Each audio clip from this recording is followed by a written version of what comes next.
الحمد لله نحمده ونصلي على رسوله الكريم أما بعد فأعوذ بالله من الشيطان الرجيم بسم الله الرحمن الرحيم والذين لا يدعون مع الله إلها آخر ولا يقتلون النفس التي حرم الله إلا بالحق ولا يزنون ومن يفعل ذلك يلقى أثاما يضاعف له العذاب يوم القيامة ويخلد فيه مهانا۔ سورہ فرقان کی آیت نمبر 68 اور 69۔ کل کی آیت میں اس بات کا بیان تھا کہ اہل ایمان خرچ کرنے میں اعتدال سے کام لیتے ہیں، افراط اور تفریط کے درمیان میں خرچ کرتے ہیں۔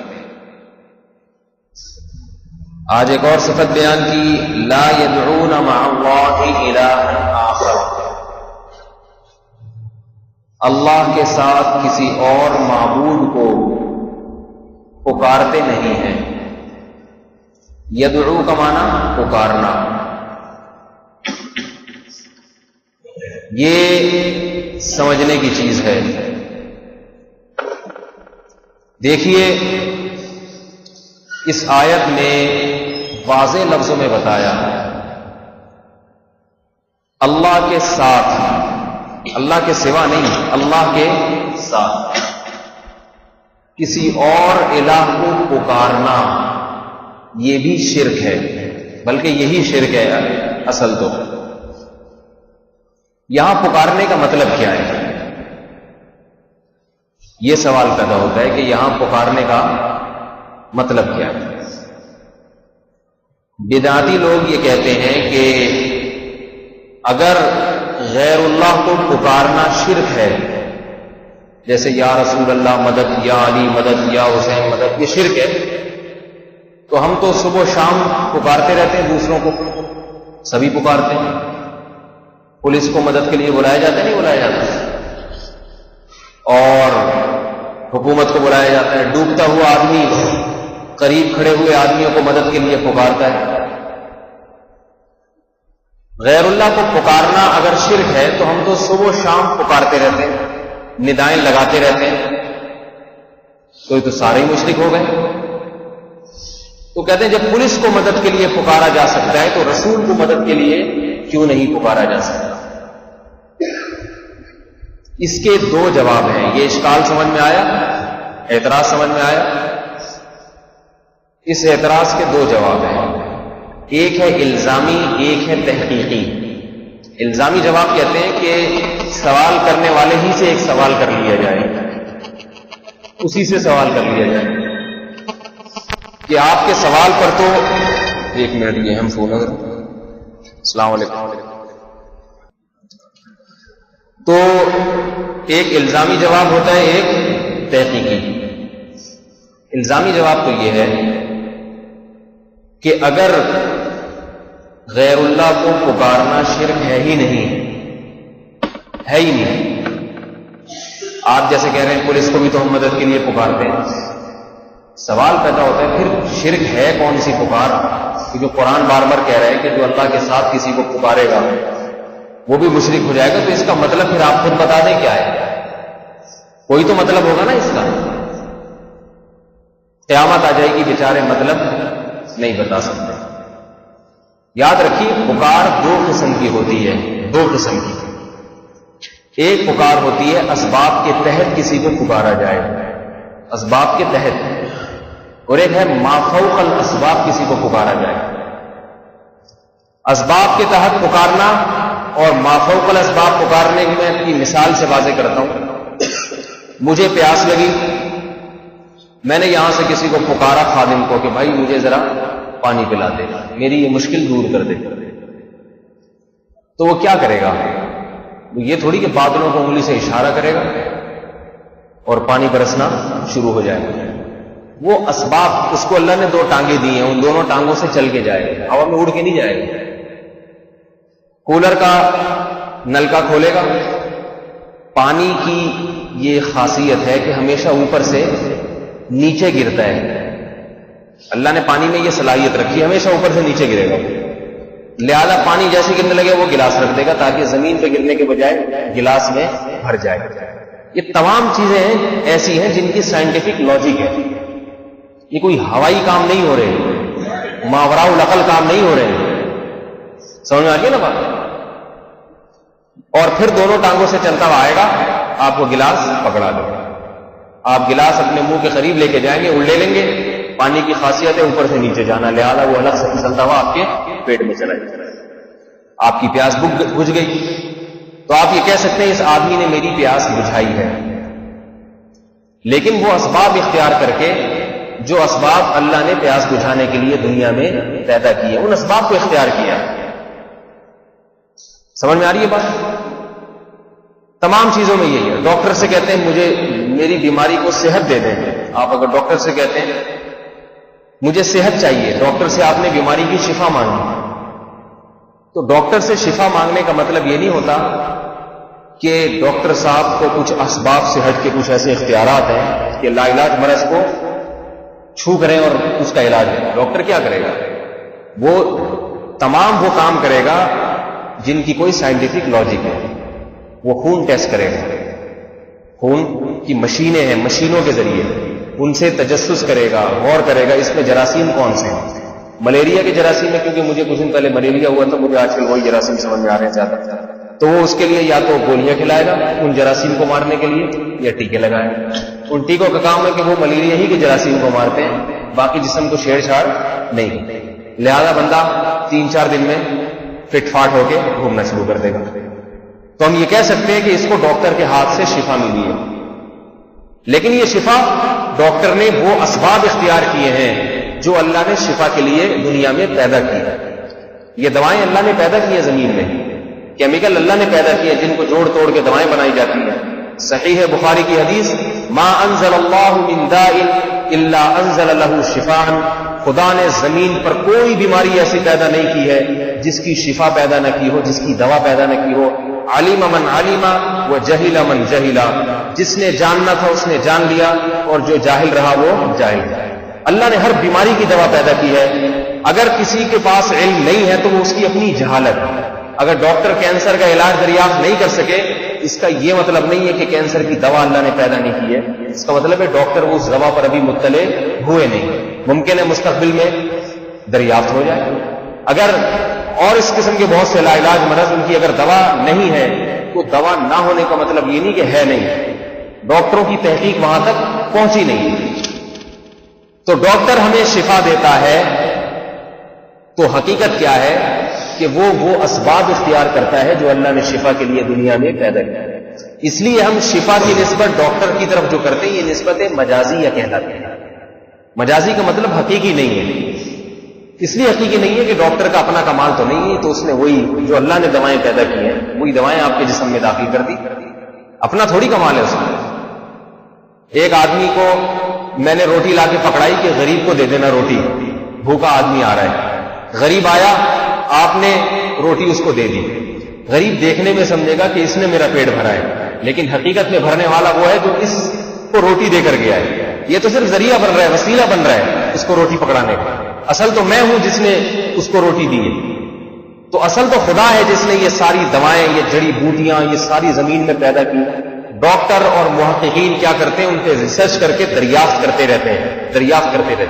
یہاں ایک علمی نکتے کی بات بھی آپ کو بتا دوں کہ یہ جو اکثر لوگ کہتے ہیں نا کہ ڈاکٹر، یہ سائنسدانوں کی موبائل کی ایسی بہترین ایجاد ہے، آپ پاکستان سے امریکہ بات کرتے ہیں اور یہاں سے امریکہ، کینیڈا، آپ کی ابھی جو میرے پاس فون آیا تھا کینیڈا سے آیا تھا جن صاحب، کینیڈا سے بات ہو رہی ہے 1 منٹ میں، وہاں سے عوام، تو بعض لوگ اس کو سائنسدانوں کا کمال سمجھتے ہیں، حقیقت میں یہ سائنسدانوں کا کمال نہیں ہے اگر آپ غور سے دیکھیں، اس لیے کہ سائنسدانوں نے ایسی کوئی چیز ایجاد نہیں کی ہے جو آپ کی آواز کو سیکنڈوں میں یہاں سے کینیڈا یا امریکہ پہنچا دے۔ سائنسدانوں نے کسی ایسی چیز کو ایجاد نہیں کیا ہے، نہ ایجاد کر سکتے ہیں۔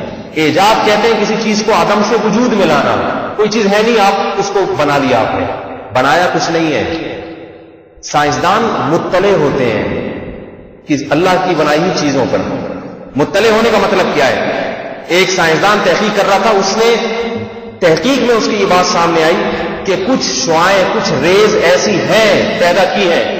مثال کے طور پر یہ جو مقناطیسی لہریں ہیں نا، نارتھ اور ساؤتھ پول پہ جو 360 سال میں اپنے چکر مکمل کرتی ہیں، 360 سال میں یہ مقناطیسی لہریں زمین کے گرد گھومتی رہتی ہیں.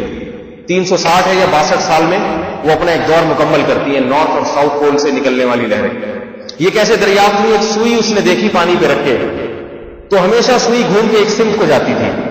اس نے کہا یہ کیوں ہو رہا ہے بھائی؟ ایک سرا سوئی کا ایک جانب، دوسرا سرا دوسری جانب، ادھر ادھر کیوں نہیں ہوتی؟ اس پہ تحقیق کرتے پتا چلا کہ زمین کے گرد مقناطیسی لہروں کا ایک جال ہے. تو دیکھو اس نے مقناطیسی لہریں ایجاد نہیں کی ہیں، دریافت کی ہے کہ اس میں، اس جہان میں اللہ نے اور بہت سارے ایسے جہان پیدا کیے ہیں جو ہمیں نظر نہیں آتے مگر وہ موجود ہیں. دو مقناطیس آپس میں چپکتے ہیں، اس پہ تحقیق کی چپک کیوں رہا ہے بھائی؟ نہ گوند لگی ہوئی ہے، نہ دونوں کی کوئی آپس میں پہلے سے محبت اور سلام ہوا ہے. لوہے کے قریب مقناطیس کو لا کے رکھا، مقناطیس کے بڑے بڑے پہاڑ ہوتے ہیں سمندروں میں، دیکھا کہ یہ کیا وجہ ہے؟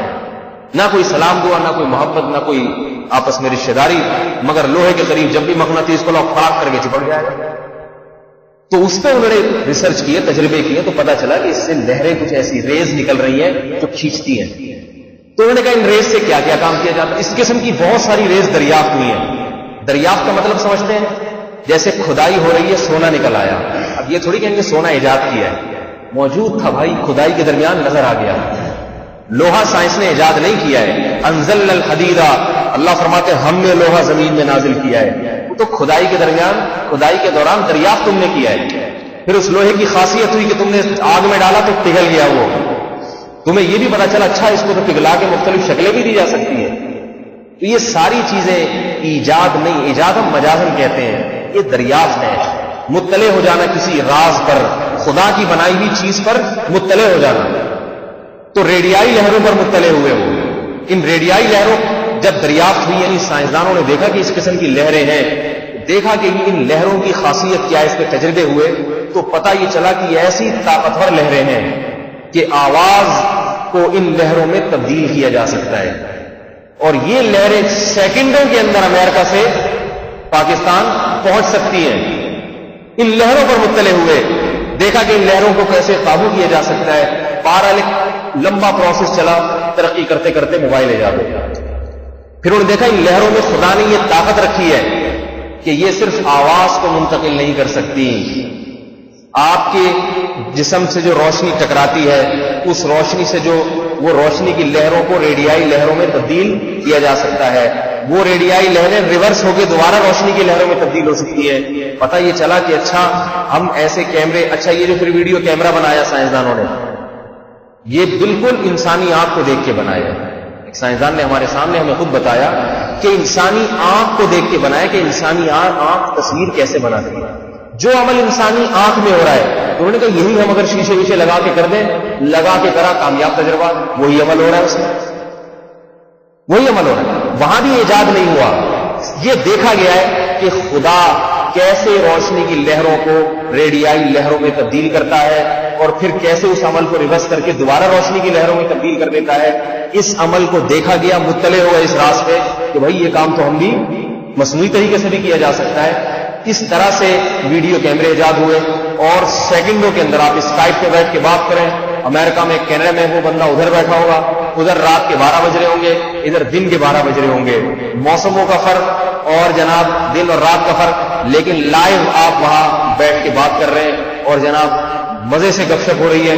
تو انسان حیران ہوتا ہے یار سائنس نے کیا کمال کیا، یہاں سے وہاں پہنچا دیا.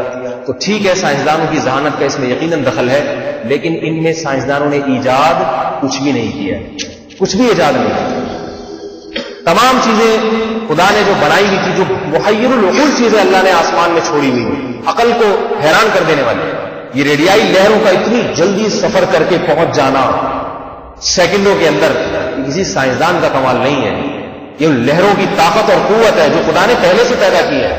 یہ کسی سائنسدان نے پیدا نہیں کی ہے، آگ اللہ نے پیدا کی ہے.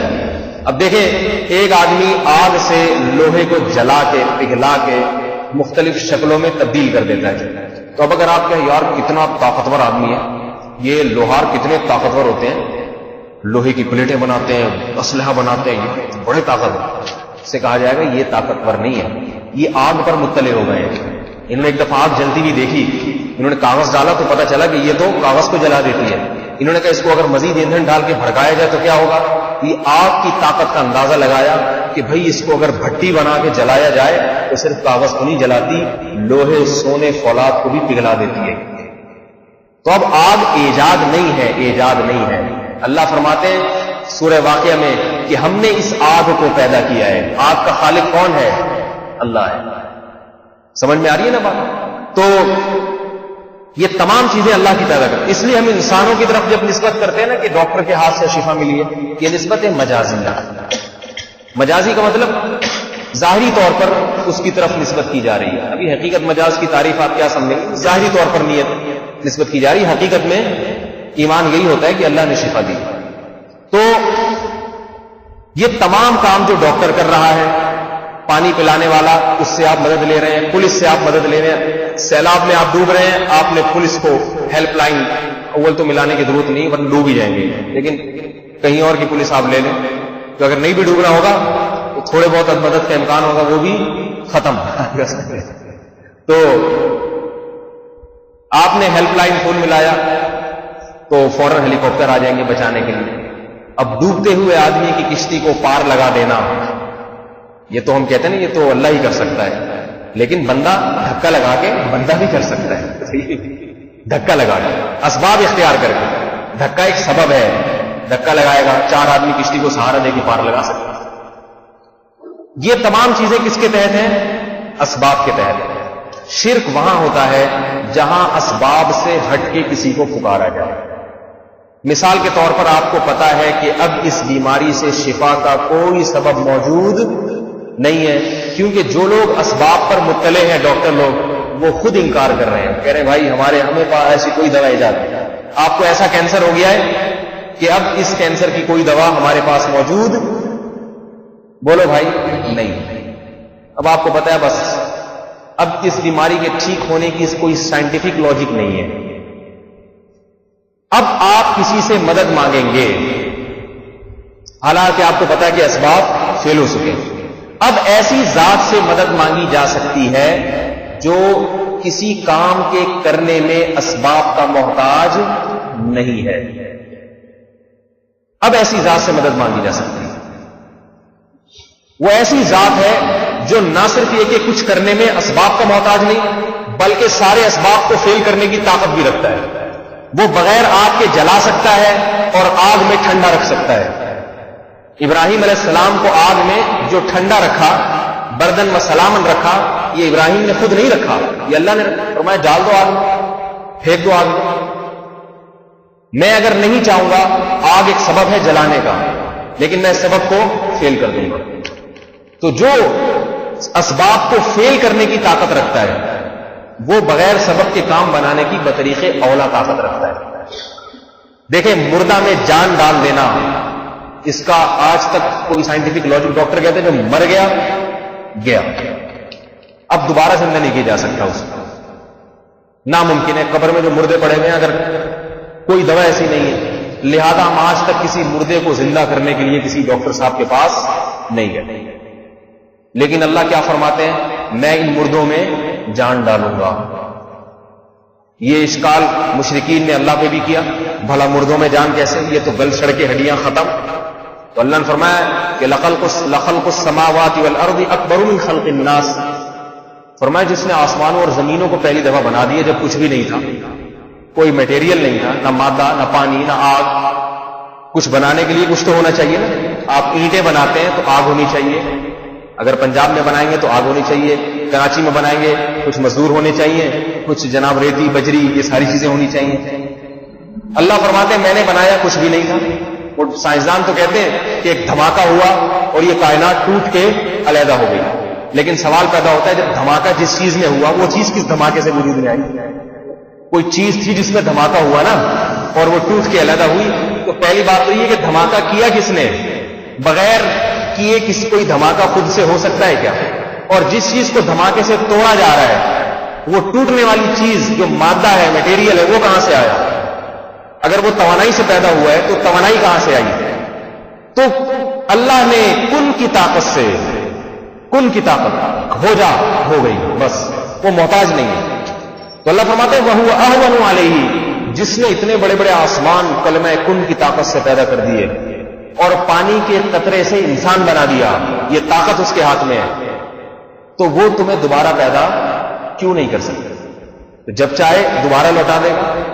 اور فرمایا کہ بلا وَهُوَ الْخَلَّاقُ الْعَلِيمُ، وہ بہترین پیدا کرنے والا ہے، اور بلا وَهُوَ بِكُلِّ خَلْقٍ عَلِيمٌ، ہر طرح سے پیدا کرنا جانتا ہے۔ تو اسباب کا محتاج نہیں ہے۔ ایسی ذات جو کچھ کرنے میں سبب کی محتاج نہ ہو، وہ ذات الہ ہوتی ہے، اور وہ صرف کس کی ذات ہے؟ اللہ کی ذات۔ یہ آج یہ توحید کے مفہوم کو ذرا اچھی طرح سمجھیں، توحید کسے کہتے ہیں اور شرک کسے کہتے ہیں، آج بہت سے لوگوں کو پتہ ہی نہیں۔ وہ ذات جو کچھ بھی کرنے میں اسباب کی محتاج نہ ہو، وہ الہ بننے کے لائق ہے، معبود بنانے کے لائق، وہ اس لائق ہے کہ اس کے سامنے سر جھکائے جائے۔ باقی تو سب محتاج ہے نا، تو ان کے سامنے سر کیوں جھکائیں؟ وہ ایک چیز کے محتاج ہیں، بعض چیزوں میں وہ ہمارے محتاج ہیں۔ ڈاکٹر صاحب علاج کرنے میں محتاج، مسئلہ پوچھنے میں مفتی صاحب کے محتاج، صحیح ہے نا؟ اس لیے کہ انہوں نے اسباب اختیار کیے علم حاصل کرنے کے۔ اور اگر مولوی صاحب نماز پڑھانے میں کسی کے محتاج نہیں ہے، علاج کرانے میں ڈاکٹر صاحب کے محتاج، سب ایک دوسرے کے محتاج ہیں۔ اگر آپ کہیں بالکل جاہل آدمی وہ اس کا کوئی محتاج نہیں، تو جاہلوں کے تو لوگ زیادہ محتاج ہوتے ہیں، اس لیے کہ مزدور پیشہ جتنے بھی ہیں یہ تو سارے پڑھے لکھے نہیں ہوتے۔ اگر سارے مزدور ہڑتال کر دیں تو دنیا میں کسی کا بھی کوئی کام نہ ہو۔ بھنگی قوم جتنی بھنگیوں کی محتاج ہے اتنی دنیا میں کسی کی نہیں۔ میں کہتا ہوں بس یہ ہڑتال کا مرض سب میں ٹھیک ہے، بھنگیوں میں نہ ہو۔ جس دن بھنگیوں نے ہڑتال کا اعلان کر دیا وہ دن قیامت بن کے ہم پہ گزرے گا پوری پاکستان پہ۔ آئی بات سمجھے؟ بھنگیوں کی ہڑتال کا تصور کریں، نتیجہ کیا نکلے گا؟ کیا ہم اور آپ گٹر صاف کریں گے؟ ہم اور آپ نجاستیں اٹھا سکتے ہیں؟ کسی میں طاقت نہیں ہے اتنی۔ تو اس لیے معبود وہ ذات ہوتی ہے جو کسی کی محتاج نہ ہو، کسی سبب کا بھی محتاج نہ ہو۔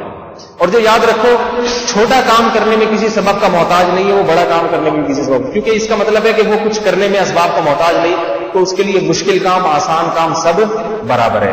جب کن کی طاقت سے سب کچھ ہو سکتا ہے تو چھوٹا کام بھی ہو سکتا ہے اور بڑا کام بھی ہو سکتا ہے۔ تو اس کے لیے کوئی کام مشکل یا آسان یہ ہمارے لحاظ سے ہے، اللہ کے لحاظ سے نہیں۔ تو اب یاد رکھیں، اب توحید کو سمجھنا آسان ہوگا کہ کسی کے بارے میں یہ نظریہ رکھنا کہ اسے یہ اسباب سے ہٹ کے کچھ اختیارات رکھتا ہے، سارے اختیارات رکھتا ہے، تو بھی ایسا آدمی مشرک ہے، اور یہ نظریہ رکھے کہ سارے تو نہیں کچھ اختیارات رکھتا ہے، یہ بھی مشرک ہے۔ اللہ فرماتے ہیں میں نے اسباب سے ہٹ کے کسی کو کسی بھی قسم کا کوئی اختیار نہیں دیا، نہ میں نے دیا نہ خود سے اس کے پاس ہے۔ مشرکین جو شرک کرتے تھے نا، وہ یہ نہیں کہتے تھے کہ اللہ کے علاوہ بھی خود سے کوئی معبود ہے، اور وہ اس کو خود سے اللہ نے، یعنی وہ خود مختار ہے۔ مشرکین یہ کہتے تھے کہ اللہ تعالیٰ نے اپنے بعض نیک بندوں سے خوش ہو کر چند چیزوں کے اختیارات ان کو بھی دے دیے ہیں۔ قرآن میں جس شرک کا بیان ہے وہ یہ والا شرک ہے۔ آج کے جو مشرکین ہیں نا، جب ہم یہ بات کرتے ہیں نا کہ بھئی اسباب سے ہٹ کے اختیارات تو اللہ کو ہیں، لہذا اسباب جب سے انسان مایوس ہو جائے اس وقت جس ذات کو پکارا جائے گا وہ پکار صرف کس کو کی جا سکتی ہے؟ اللہ کو۔ اللہ کے علاوہ اگر کسی کو پکارا ایسا آدمی کافر ہے، مشرک ہے۔ اور یہ جو قرآن میں بار بار آتا ہے نا یدعون لا یدعون مع اللہ، اللہ کے سوا کسی کو نہیں پکارتے، یہاں پکارنے سے مراد یہ والی پکار نہیں آ رہی بات سمجھ میں؟ باپ لوگ کی سمجھ میں ہی نہیں آ رہی تو بات بیان کرنے کا فائدہ کیا ہے؟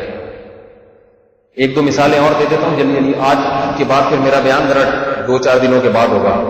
کل بھی بیان کہیں اور ہے میرا، پرسوں بھی کہیں بیان ہے، اور پرسوں کے بعد کون سی رات آئے گی؟ کل کون سی رات ہے؟ 20ویں رات ہے نا کل، یہ 21ویں ہے۔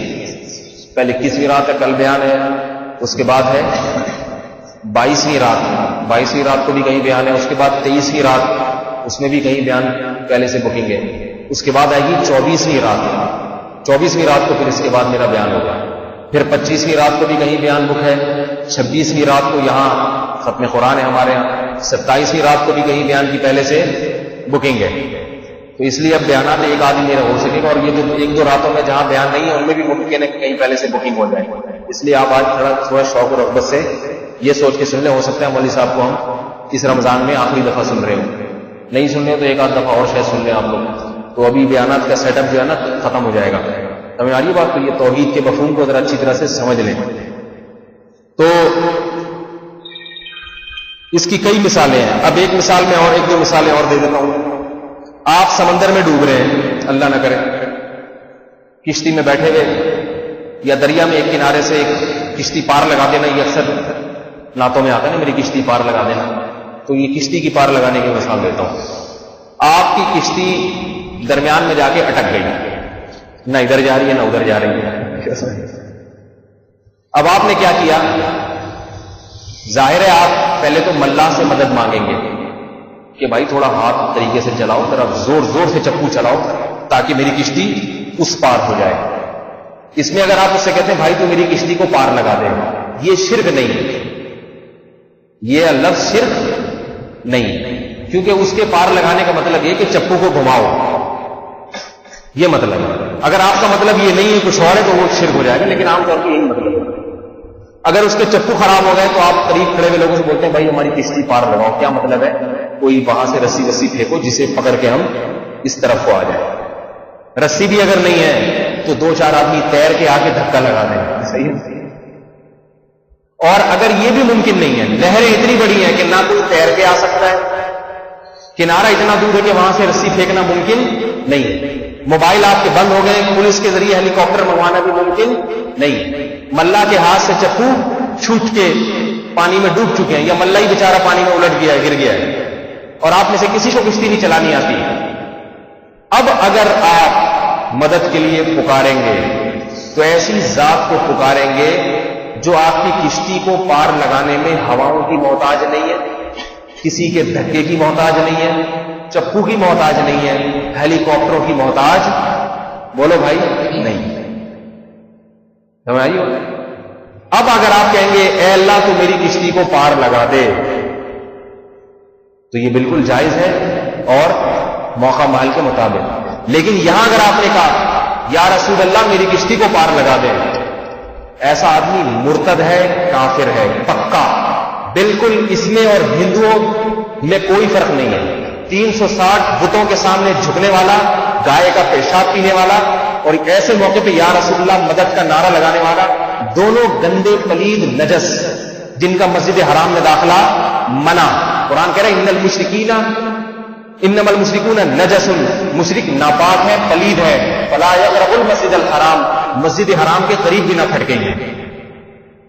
شرک میں بڑا شرک اور چھوٹا شرک اس لحاظ سے، جو حقیقی شرک ہے نا شرک اکبر، وہ شرک اکبر ہی، اس میں بڑا شرک اور چھوٹا شرک نہیں ہوتا. ایک رسول کو پکارو گے یا ہزاروں بتوں کو پکارو گے، اللہ کی نظر میں سارے، بولو بھائی، برابر، گندے، ناپاک. سمجھ آ رہی ہے بات؟ تو یہ بیچارے بہت سے مشرکین صبح شام میری کشتی پار لگا دینا، میری یہ کر دینا، میری وہ کر دینا، تو یہ پکے کافر ہیں اسی حساب سے. اب اس بات کا مشرکین جو آج کل کے لیٹسٹ ورژن آیا ہوا ہے نا مشرکین کا، وہ یہ جواب دیتے ہیں کہ بھائی دیکھو، ہم پہلی بات تو یہ کہ رسول کے بارے میں یہ نہیں کہتے کہ اللہ، رسول کے بارے میں ہم یہ کہتے ہی نہیں کہ رسول کے پاس خود سے کچھ اختیارات ہیں. ہم کہتے ہیں کسی ولی کے پاس اختیارات نہیں، بلکہ ہوا یہ ہے کہ اللہ تعالیٰ اپنے بعض ایک بندوں سے جب بہت زیادہ خوش ہوتا ہے تو اللہ تعالیٰ انہیں چند چیزوں کے اختیارات دے دیتے ہیں. آئی بات سمجھ کہ اللہ تو اسباب سے ہٹ کے اختیارات ہیں. اللہ کہتے ہیں چلو اولاد دینے کا اختیار میں نے تمہیں دے دیا. ایک تو ڈاکٹر کے پاس اختیار ہوتا ہے، وہ تو دواؤں والا نا، اسباب اختیار کرے گا. ایک ہے کہ ڈاکٹر سے جب دواؤں سے کام نہ بنے، روحانی علاج سے کام نہ بنے، تو میں نے اپنے فلاں فلاں بندے کو یہ اختیار دیا ہے کہ وہ جب چاہے جس کو چاہے اولاد دے سکتا ہے. سمجھ میں آ رہی ہے بات؟ تو وہ کہتے ہیں کہ یہ عطائی اختیارات ہیں، ذاتی اختیارات نہیں. اور اللہ جب چاہے یہ اختیارات چھین بھی سکتا ہے، اور ان اختیارات کو استعمال کرنے میں اگر اللہ نہ چاہے تو وہ اختیارات استعمال کر بھی نہیں سکتے. یہ بھی شرط لگاتے ہیں لیکن یہ تمام شرطیں فضول ہیں، ان شرطوں کا کوئی فائدہ نہیں ہے۔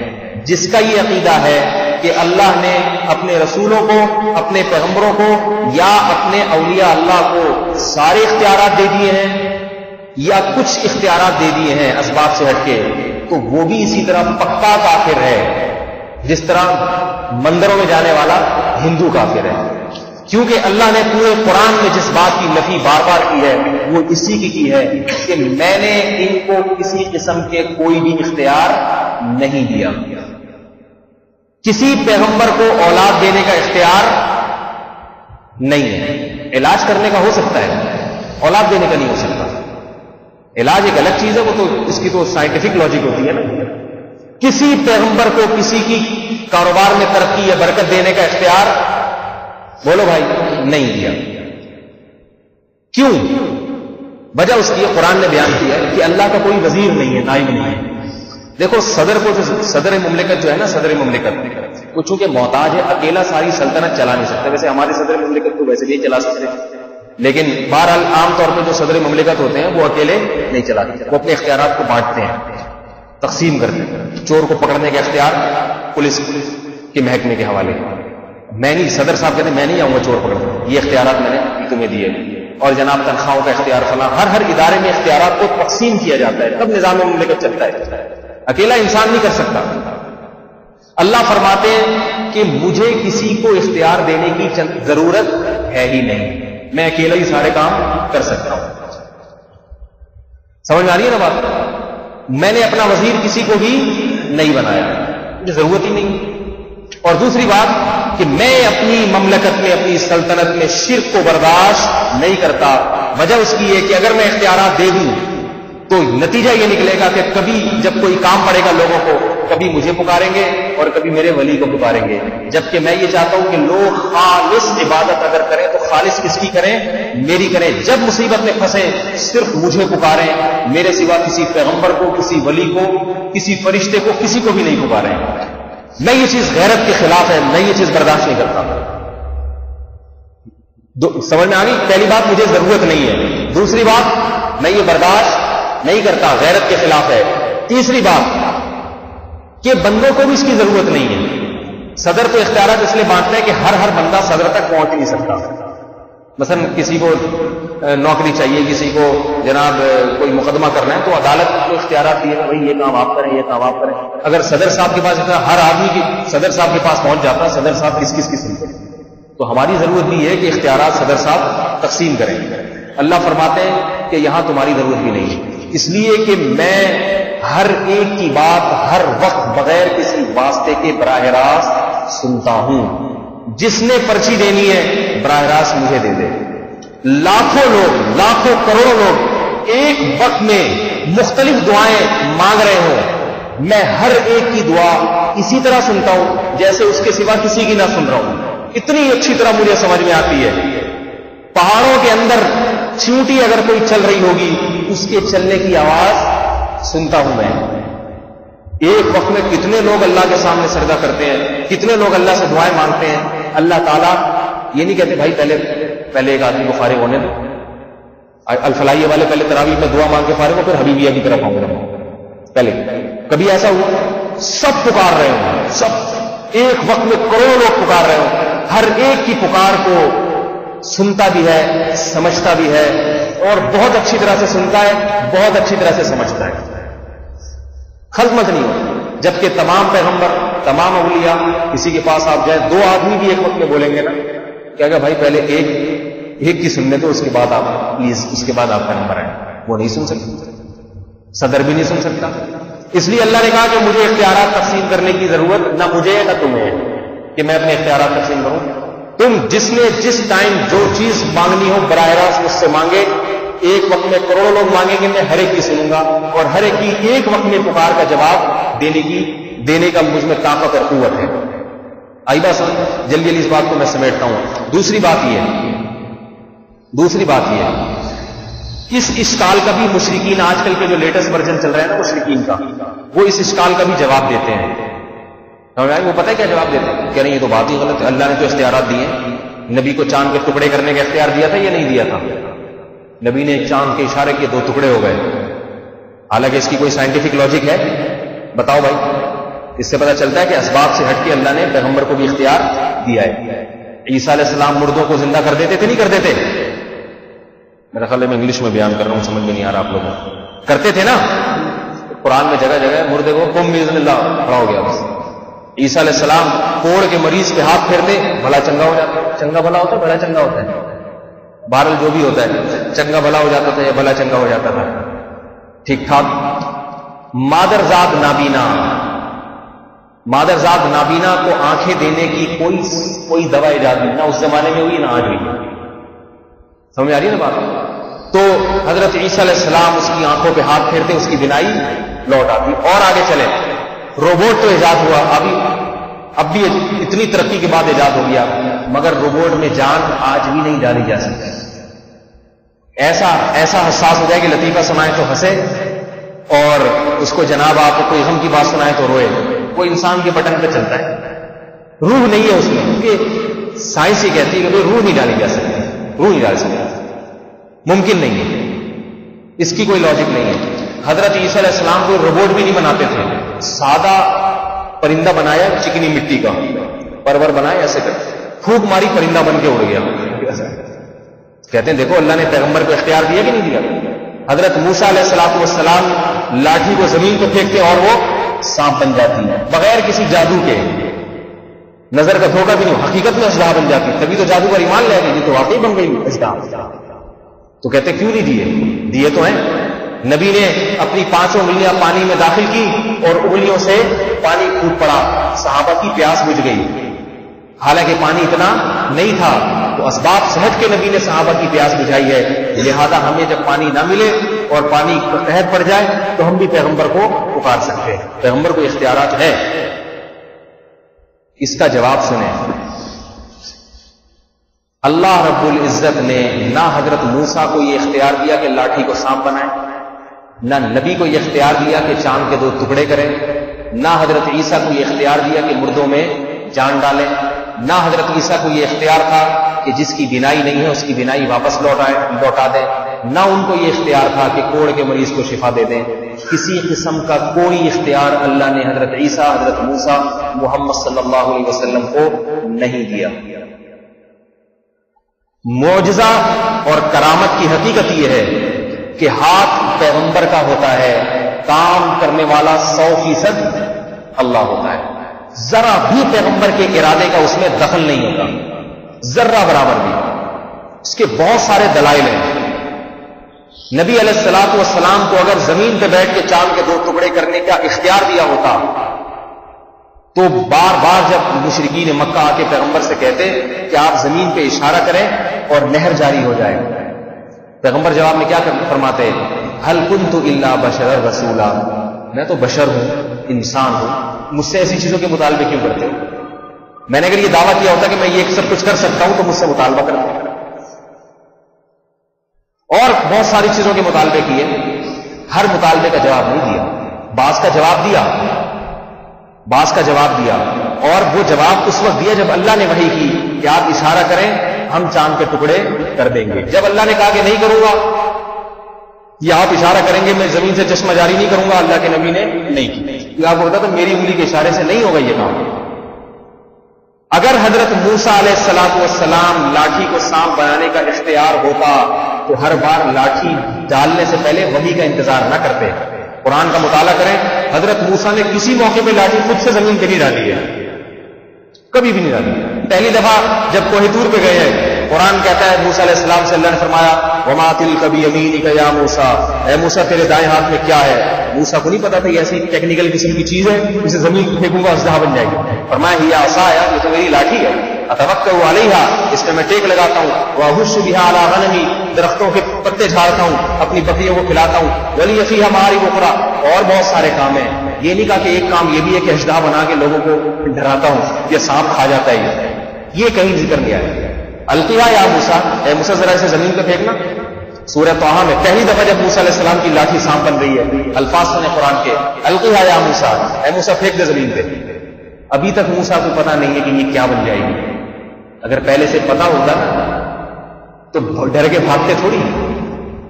وہ تو بس کہہ رہے ہیں اللہ تعالیٰ جیسے جیسے کہہ رہے ہیں کرتے چلے جاؤ. القیہا یا موسیٰ، اے موسیٰ زمین پہ پھینک دے. فالقاہا، پھینک دیا. فاذا ہی حیۃ تسعیٰ، ایک تیز رفتار سانپ بن کے دوڑنے لگی. حضرت موسیٰ علیہ السلام خوف سے بھاگے، بھئی یہ سانپ کہاں سے آ گیا. ولم یعقب، پیچھے مڑ کے بھی نہیں دیکھا، پیچھے مڑ کے نہیں دیکھا، ایسے خوف سے بھاگے. اگر اختیارات ہوتے کیوں خوف سے بھاگے؟ کہتے میں نے بنائی ہے، میں جب چاہوں گا لاٹھی بنا دوں. یہ سانپ پالنے والے ڈرتے ہیں سانپوں سے، ان کو پتا ہے ہمارے اختیار، ہم جب چاہیں گے اس کو ڈبے میں بند کر دیں گے، جب چاہیں گے باہر نکال دیں گے. تو موسیٰ علیہ السلام ڈر کے بھاگے. پتا تھا کہ یہ کام موسیٰ علیہ السلام نہیں کر رہے، ان کو تو پتا بھی نہیں تھا یہ لاٹھی بنے گی کیا. ولم جو آپ کے پیچھے مڑ کے نہیں دیکھا. ہم نے فرمایا اقبل یا موسیٰ ولا تخف، اے موسیٰ ڈر نہیں، واپس پلٹ اور اس کو پکڑ لے، سانپ کو پکڑ لے، ڈر نہیں. سنعیدها سیرتها الاولی، ہم اس کو دوبارہ پرانی حالت پہ لوٹا دیں گے، ہم لوٹا دیں گے. یہ نہیں کہ ہم تجھے یہ اختیارات دیتے ہیں کہ جب تو پکڑے گا لاٹھی بنے گی، جب پھینکے گا سانپ بنے گی، ایسا نہیں.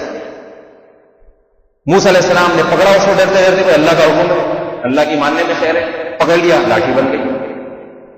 اس کے علاوہ اب تو ہونا چاہیے تھا موسیٰ علیہ السلام کو یہ خیال ہو جائے کہ اب تو جب بھی پھینکو سانپ بنے گی، ایسا بھی نہیں ہے. موسیٰ علیہ السلام کو میں نے تھوڑی بنائی ہے، اللہ میں پھینک دوں کچھ نہ بنے، صحیح ہے نا. اس لیے اب کیا ہوا ہے، ہمیشہ اللہ سے پوچھتے تھے. آپ دیکھیں جب جادوگروں سے مقابلہ ہوا تو وہاں بھی قرآن کہہ رہا ہے کہ جب جادوگروں نے رسیاں پھینکی تو سانپ بن کے حضرت موسیٰ کی طرف دوڑنے لگی. فأوجس فی نفسہ خیفۃ موسیٰ، وہاں بھی موسیٰ دل میں خوف زدہ ہوئے.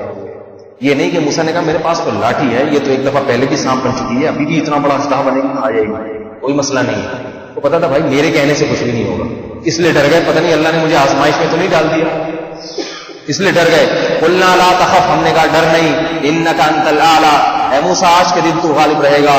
والقی ما فی یمینک تلقف ما صنعوا، سب باتیں بتائی جا رہی ہیں. اے موسیٰ تو اس لاٹھی کو زمین پہ ڈال، تلقف ما صنعوا، جو سانپ زمین پہ تجھے نظر آ رہے ہیں یہ سب کو کھا جائے گی.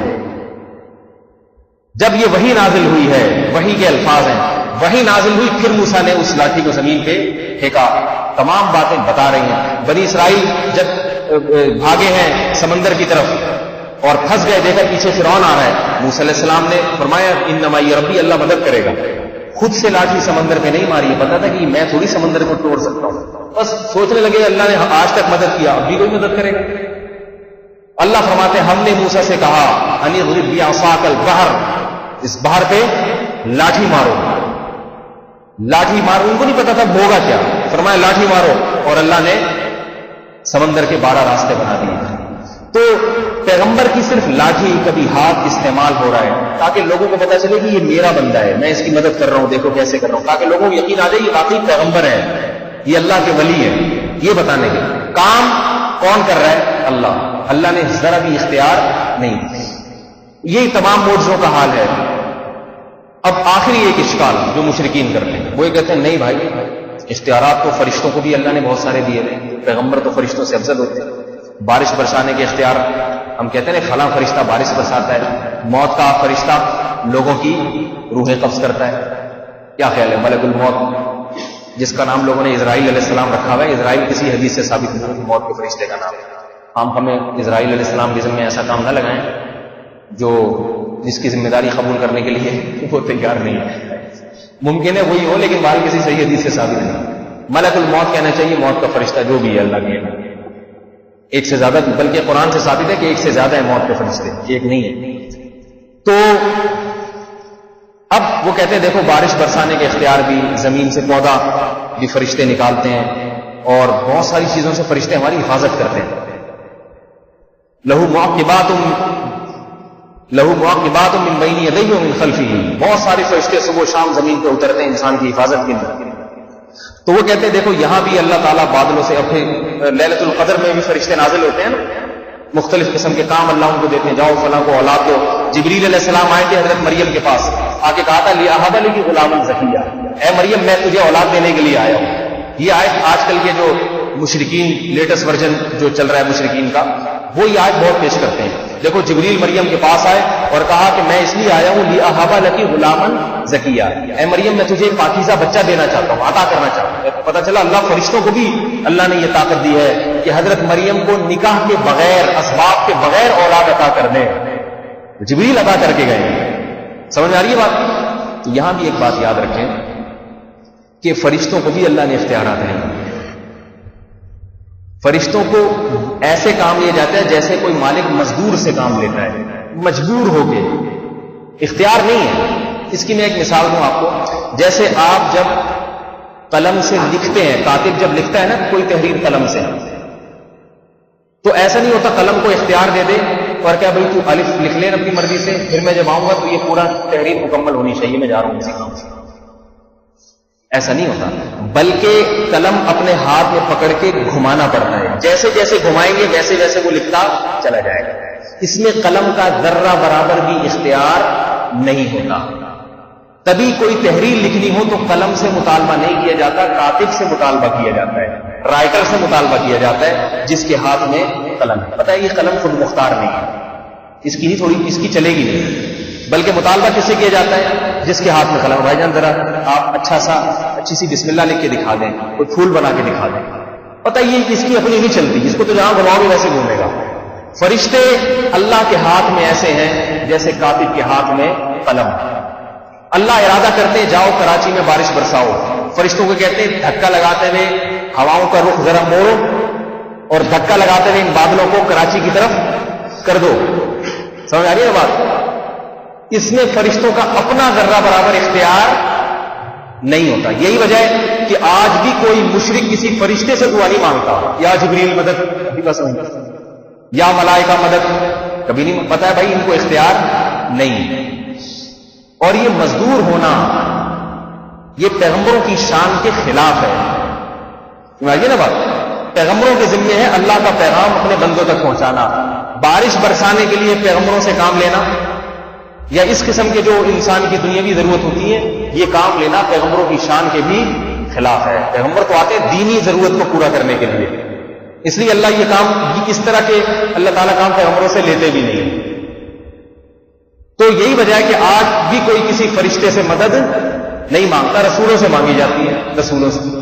حالانکہ اللہ نے تو فرشتوں سے جس طرح کے کام لیتے ہیں وہ کام پیغمبروں سے لیتے بھی نہیں، لیکن فرشتوں سے بھی اگر لیتے ہیں تو فرشتوں سے دعا نہیں مانگی جاتی، کیونکہ فرشتے مجبور ہیں ان کاموں پہ جو اللہ نے ان کے ذمہ لگائے، اور اللہ ان سے کام لیتا ہے جیسے کاتب قلم سے کام لیتا ہے۔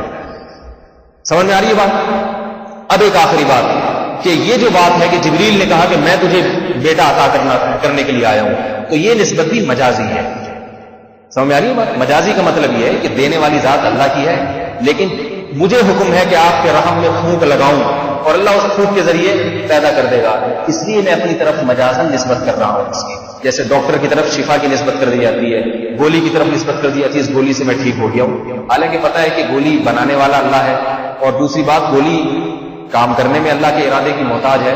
یہ نسبتیں مجازن ہے، جائز ہے، اس میں کوئی گناہ نہیں ہے۔ بعض لوگوں کو زیادہ توحید کا وہ ہو جاتا ہے تو وہ کہتے ہیں یار اس دوا سے میں ٹھیک ہوں، نہ وہ دوا سے نہیں، اللہ سے ٹھیک ہوں۔ تو اتنا زیادہ وہمی نہیں ہونا چاہیے، دل میں یہ نیت ہو کہ ٹھیک کرنے والی ذات اللہ کی، باقی ذریعہ دوا بنتی ہے، فلاں ڈاکٹر بنا تو اس میں کوئی حرج نہیں ہے۔ تو سمجھ میں آ گئی بات؟ اس لیے اللہ فرماتے ہیں والذین لا یدعون مع اللہ الہا آخر، اللہ کے سوا کسی کو بھی نہیں پکارتے۔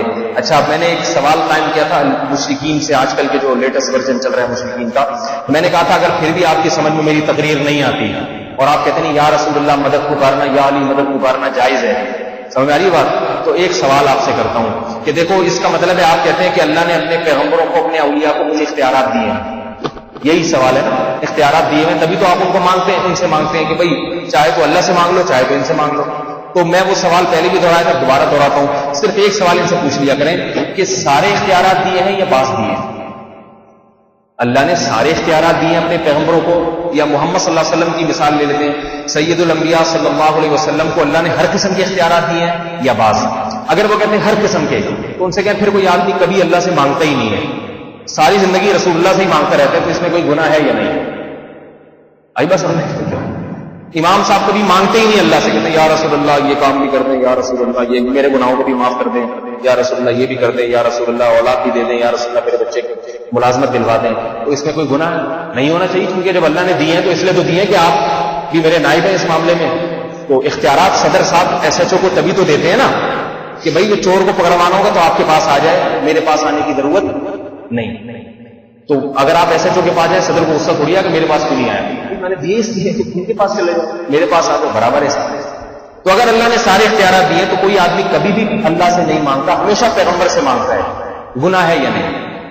اور اگر بعض دیے ہیں، سارے نہیں دیے، تو وہ کون کون سے ہیں ان کی ایک لسٹ تیار کر کے لائیں. قیامت آ جائے گی، عیسیٰ علیہ السلام نازل ہو جائیں گے، امام مہدی بھی تشریف لے آئیں گے، یاجوج ماجوج بھی نکل آئیں گے، لیکن یہ کام مشرکین سے نہیں ہو سکتا. کون کون سے؟ پھر اس کی دلیل بھی لکھنی پڑے گی نا. ہم تو کہتے کچھ بھی نہیں دیا، کوئی اختیار اللہ نے کسی پیغمبر کو ولی کو دیا ہے ہی. اور جو کہتے ہیں دیا ہے تو بھائی پلیز بتا دیں کون کون سا، تاکہ پھر وہ چیزیں ہم آپ ایک لسٹ بنا دیں. بھائی اولاد کا اختیار اللہ نے پیغمبر کو دیا ہے، بارش برسانے کا، ملازمتیں دلوانے کا، اور عمر کو لمبی کروانے کا، اور شادی کروانے کا. یہ اختیار اللہ نے پیغمبر کو بھی دی اپنے پاس بھی، تاکہ ہم یہ 5 قسم کی دعائیں پھر ہم بھی فجر کے بعد یا رسول اللہ سے مانگے، باقی ساری اللہ سے مانگے. کوئی لسٹ ہو، وہ پتا تو چلے کون سے دیے کون سے نہیں دیے. تو چونکہ دیے ہی نہیں ہے لہذا مشرکین مر جائیں گے حلوے مانڈے کھا کھا کے، دودھ جلیبیاں کھا کھا کے، اور ربیع الاول میں بریک ڈانس. آج کل تو 12 دن میں بریک ڈانس شروع ہو گیا ہے، پہلے ناچ ہوتا تھا، آج کل ڈسکو ناچ شروع ہو گیا ہے. مر جائیں گے. لیکن میرے سوال کا جواب، یہ انٹرنیٹ پہ یوٹیوب پہ بھی یہ کلپ کئی مہینوں سے چل رہا ہے، الٹی سیدھی گالیاں تو آ جاتی ہیں مشرکین کی طرف سے، مگر میرے سوال کا جواب آج کل تک کوئی مشرک بولو بھائی نہیں دے سکا کہ ڈیفائن کر دو پلیز کون کون سی چیزوں کے اختیار دیے ہیں. نہیں دے سکتے. قیامت آ جائے گی. تو میں آج دوبارہ اپنے پیارے پیارے اسلامی بھائیوں سے یہ سوال کرتا ہوں کہ بھائی مجھے آپ سے نفرت نہیں ہے، خدا کے لیے شرک نہ کرو. بدعت کر لو شاید بخشش ہو جائے، لیکن بدعت کا بھی بڑا گناہ ہے. شاید اللہ تعالیٰ گناہ معاف کرنے چلے، توحید پر تو موت واقع ہوئی، لیکن مشرک کی مغفرت نہیں ہے. قرآن میرے سامنے رکھا ہے، اس پہ ہاتھ رکھ کے کہتا ہوں کہ اللہ کی نظر میں بت کے سامنے سجدہ کرنے والا، مٹی کے بنے ہوئے بت کے سامنے سجدہ کرنے والا، اس سے مانگنے والا، یا محمد صلی اللہ علیہ وسلم سے مانگنے والے، دونوں پکے کافر ہیں، دونوں مشرک ہیں، دونوں پر جنت حرام، اور دونوں ہمیشہ ہمیشہ جہنم میں جلیں گے. دونوں محمد صلی اللہ علیہ وسلم کی شفاعت سے محروم رہیں گے. خواہ ساری ساری رات تہجد میں اپنے آپ کو رو رو کے زمین کو گیلا کر دو، خواہ سارا سارا دن نبی کی شان میں نعتیں پڑھ پڑھ کے رو رو کے دیوانے ہو جاؤ، اور آنکھوں میں حلقے بنا ڈالو، اور نبی کی یاد میں مر ہی کیوں نہ جاؤ رو رو کے. لیکن اگر اللہ کے رسول سے مدد مانگنا نہ چھوڑی تو اللہ کی نظر میں ہندو میں، سکھ میں، عیسائی میں، یہودی میں، اور ایسے ظاہری مسلمان میں کوئی فرق نہیں ہے. یاد رکھیں، یہ میں نہیں کہہ رہا، یہ قرآن کہہ رہا ہے کہ وَمَن يَدْعُ مَعَ اللَّهِ إِلَٰهًا آخَرَ وَمَن يَدْعُ مَعَ اللَّهِ إِلَٰهًا آخَرَ لَا بُرْهَانَ لَهُ.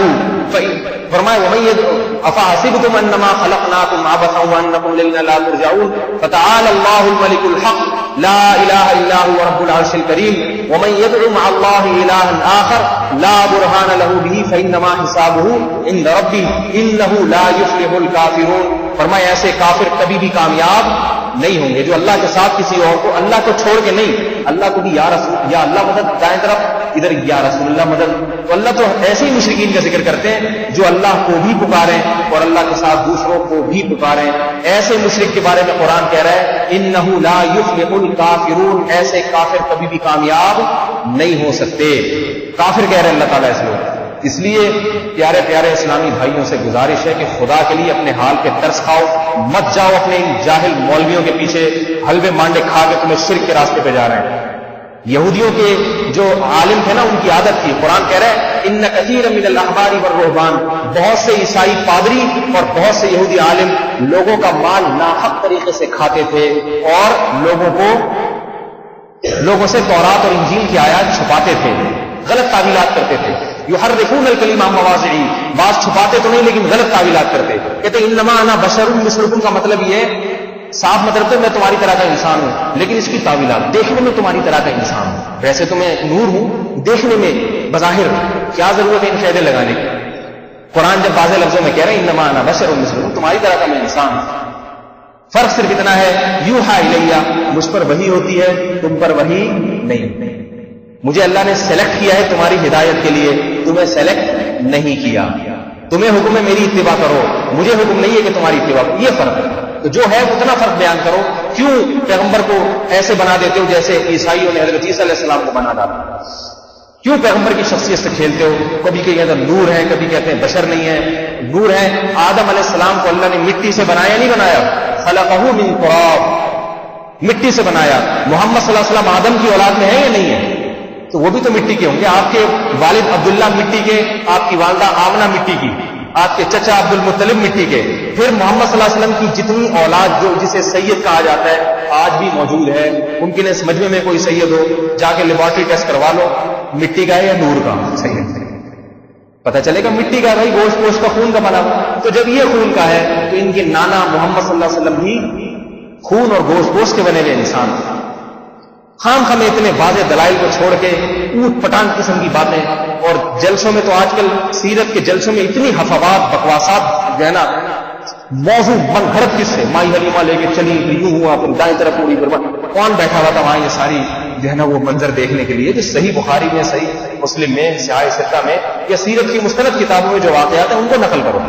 لیکن خطیب آج کل اعتدال پہ نہیں رہتے، چاہے کسی مسلک کا ہو، چاہے دیوبندی ہو، چاہے اہل حدیث ہو، چاہے جناب وہ بریلوی ہو، کوئی بھی ہو، وہ کہتا ہے کہ جب تک میں اوٹ پٹانگ باتیں پبلک کے سامنے نہیں لاؤں گا تو واہ نہیں ہوگی، لہٰذا ہانکتے ہیں، ہر آدمی ہانکتا ہے اوٹ پٹانگ۔ عوام کو چاہیے تھوڑا سا سنبھلے، کہ پوچھے پہ آ کے حضرت یہ جو آپ نے بات کی کچھ کھوپڑی میں کہاں نہیں رہی۔ تو تقریر کیا کرتے، میں نے کلپ دیکھا، نبی علیہ السلام بہت اچھل رہے تھے اسٹیج پہ، نبی علیہ السلام بتاؤں جب پیدا ہوئے سر بھی لگا رہے ہیں، چلو سر تو لگانے میں کوئی حرج نہیں، پیدا ہوئے تو ٹیوب لائٹ کی ضرورت ہی نہیں تھی، کیونکہ آپ کا چہرہ اتنا چمک رہا تھا کہ کمرے میں ٹیوب لائٹ کی ضرورت ہی نہیں۔ اب چھوڑ دی بیٹھے بیٹھے، کوئی جا کے پوچھے کہ بھائی اسی وقت چمکتا رہا یا موت تک اسی طرح چمکتا رہا؟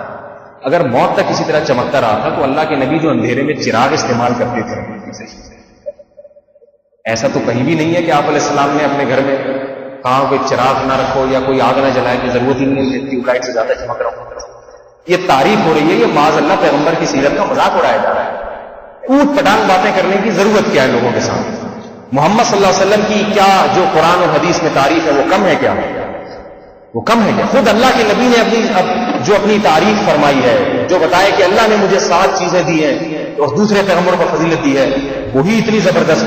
میں تو کہتا ہوں محمد صلی اللہ علیہ وسلم کی جو ایک بات ہے جو آپ علیہ السلام نے فرمایا نا، اللہ نے مجھے پچھلے پیغمبروں پر 7 باتوں میں فضیلت دی، ان میں ایک بات تو بڑی پیاری لگتی ہے، وہ ایسی تعریف کی چیز ہے کہ واقعتاً وہ محمد صلی اللہ علیہ وسلم ہی کا خاصہ ہے۔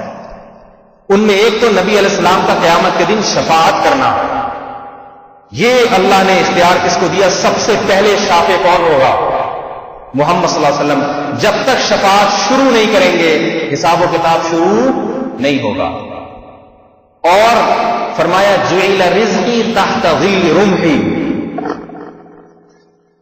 یہ ایسی بات فرمایا اللہ نے میری روزی میرے نیزے کے سائے میں رکھی ہے۔ میری روزی کس میں رکھی ہے؟ نیزے کے سائے میں۔ یہ شاید آپ کو تو مزہ نہ آئے، لیکن یہ ہے بڑا کمال ہے۔ کسی پیغمبر کی روزی نیزے کے سائے میں نہیں تھی۔ ہمارے نبی کو جو دین دیا گیا، کیونکہ وہ دین پوری دنیا میں غالب کرنے کی ذمہ داری لگائی گئی ہے، اس لیے بتایا کہ آپ کی امت ایسا جہاد کرے گی، ایسا جہاد کرے گی۔ بنی اسرائیل کو ایسے جہاد کا حکم نہیں تھا۔ موسیٰ بنی اسرائیل کے نبی تھے، حضرت عیسیٰ بنی اسرائیل کے نبی تھے۔ پوری دنیا پہ حکومت، پوری دنیا کے لوگوں کو دین میں داخل کرنا ان کی ذمہ داری نہیں تھی۔ آپ کی ذمہ داری بڑی اعلیٰ ہے۔ قیامت تک آپ کے بعد کوئی نبی نہیں آئے گا، لہذا آپ کی روزی جہاد سے وابستہ کر دی گئی، جہاد سے وابستہ، تاکہ آپ کی امت جہاد کے معاملے میں بخل نہ کرے، پوری دنیا پہ اللہ کے دین کو غالب کرے۔ یہ کتنی بڑی نبی علیہ السلام کی زلفوں کا ذکر ہو رہا ہے۔ زلفیں والضحیٰ واللیل اذا، واللیل آپ کی زلفوں کی، واللیل تو میرے بھائی رات کی قسم ہے، قرآن رات کا معنی زلفوں سے لینا یہ کس حدیث سے ثابت ہے؟